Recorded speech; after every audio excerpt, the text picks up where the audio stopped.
सबके जीवन में ऐसा प्रसंग अवश्य आता है कि सत्य कहने का निश्चय होता है हृदय में, किंतु मुख से सत्य निकल नहीं पाता।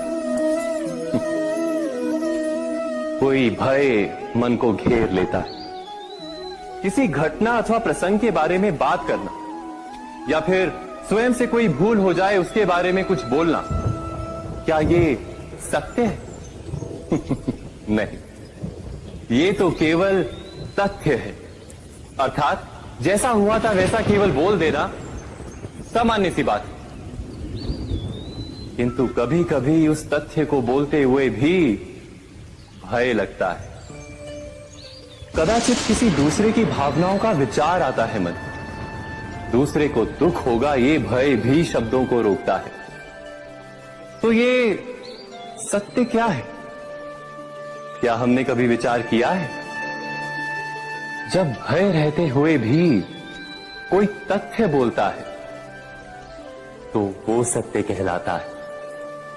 वास्तव में सत्य कुछ और नहीं, केवल निर्भयता का दूसरा नाम है। और निर्भय होने का कोई समय नहीं होता, क्योंकि निर्भयता आत्मा का स्वभाव है। अर्थात क्या प्रत्येक क्षण सत्य बोलने का क्षण नहीं होता?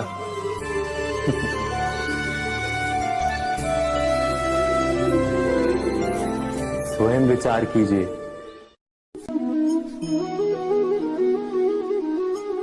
श्रेष्ठता का क्या अर्थ है? श्रेष्ठता का अर्थ है दूसरों से अधिक ज्ञान प्राप्त करना। अर्थात मूल्य इस बात का नहीं कि स्वयं कितना ज्ञान प्राप्त किया, मूल्य इस बात का है कि प्राप्त किया हुआ ज्ञान अन्य लोगों से कितना अधिक है। अर्थात श्रेष्ठता की इच्छा ज्ञान प्राप्ति को भी एक स्पर्धा बना देती है। और स्पर्धा में विजय अंतिम कब होती है?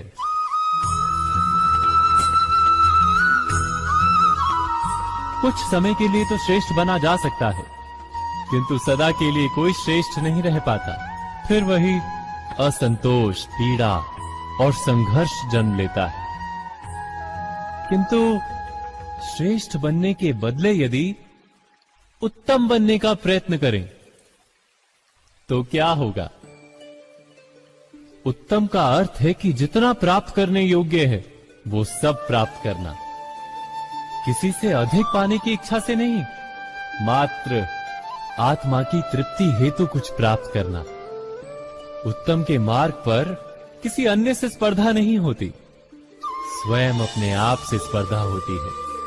अर्थात उत्तम बनने का प्रयत्न करने वाले को देर अबेर सारा ज्ञान प्राप्त हो जाता है। बिना प्रयत्न के ही वो श्रेष्ठ बन जाता है। किंतु जो श्रेष्ठ बनने का प्रयत्न करता है वो श्रेष्ठ बने या ना बने, उत्तम कभी नहीं बन पाता।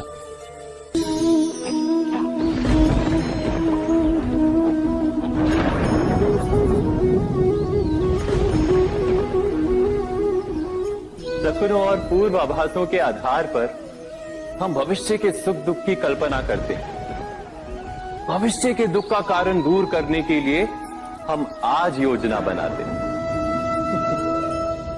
किंतु कल के संकट को आज निर्मूल करने से हमें लाभ मिलता है या हानि पहुंचती है? ये प्रश्न हम कभी नहीं करते। सत्य तो ये है कि संकट और उसका निवारण साथ जन से, व्यक्ति के लिए भी और सृष्टि के लिए भी। नहीं, आप अपने भूतकाल का स्मरण कीजिए, इतिहास को देखिए। आप तुरंत ही ये जान पाएंगे कि जब जब संकट आता है तब तब उसका निवारण करने वाली शक्ति भी जन्म लेती है। यही तो जगत का चलन है। वस्तुतः संकट ही शक्ति के जन्म का कारण है। प्रत्येक व्यक्ति जब संकट से निकलता है तो एक पद आगे बढ़ा होता है, अधिक चमकता है, आत्मविश्वास से अधिक भरा होता है, न केवल अपने लिए अपितु विश्व के लिए भी। क्या ये सत्य नहीं?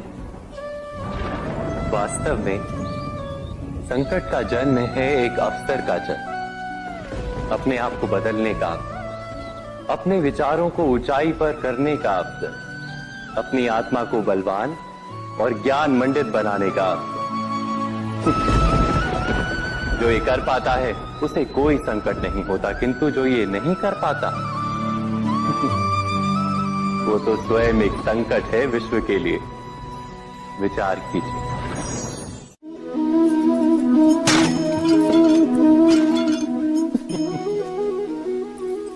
कभी कभी कोई घटना मनुष्य के जीवन की सारी योजनाओं को तोड़ देती और मनुष्य उस आघात को अपने जीवन का केंद्र मान लेता।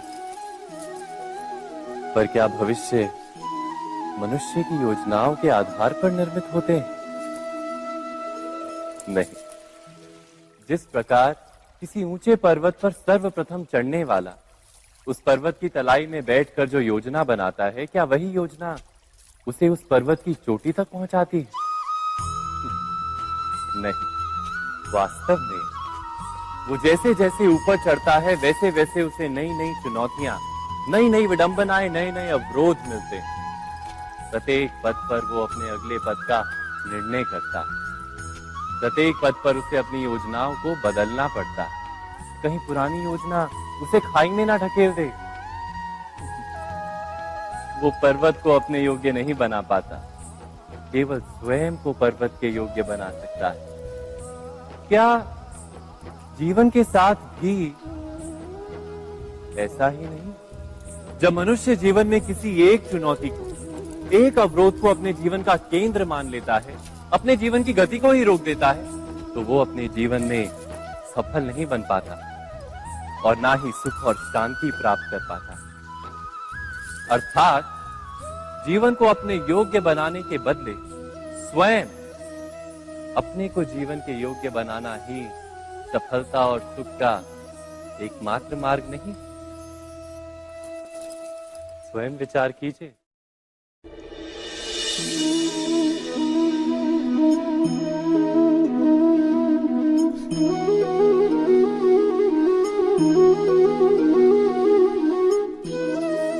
जीवन का हर क्षण निर्णय का क्षण होता है। प्रत्येक पद पर दूसरे पद के विषय में कोई निर्णय करना ही पड़ता है और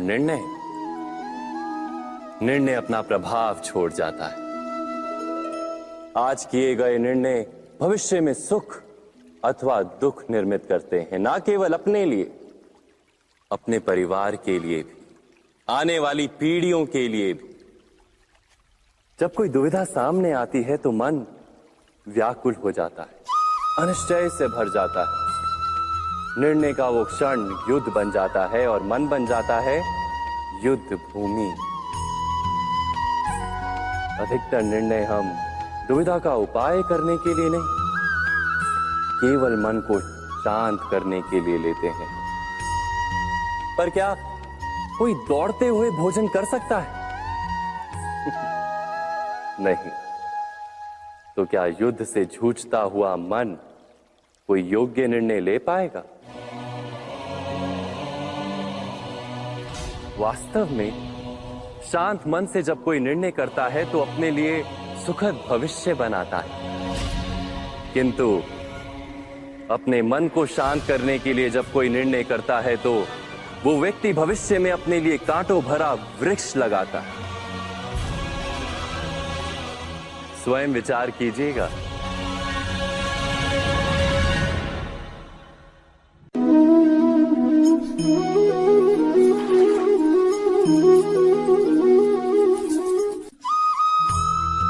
जीवन में आने वाले संघर्षों के लिए जब मनुष्य स्वयं को योग्य नहीं मानता, जब उसे अपने ही बल पर विश्वास नहीं रहता, तब वो सद्गुणों को त्याग कर दुर्गुणों को अपनाता है।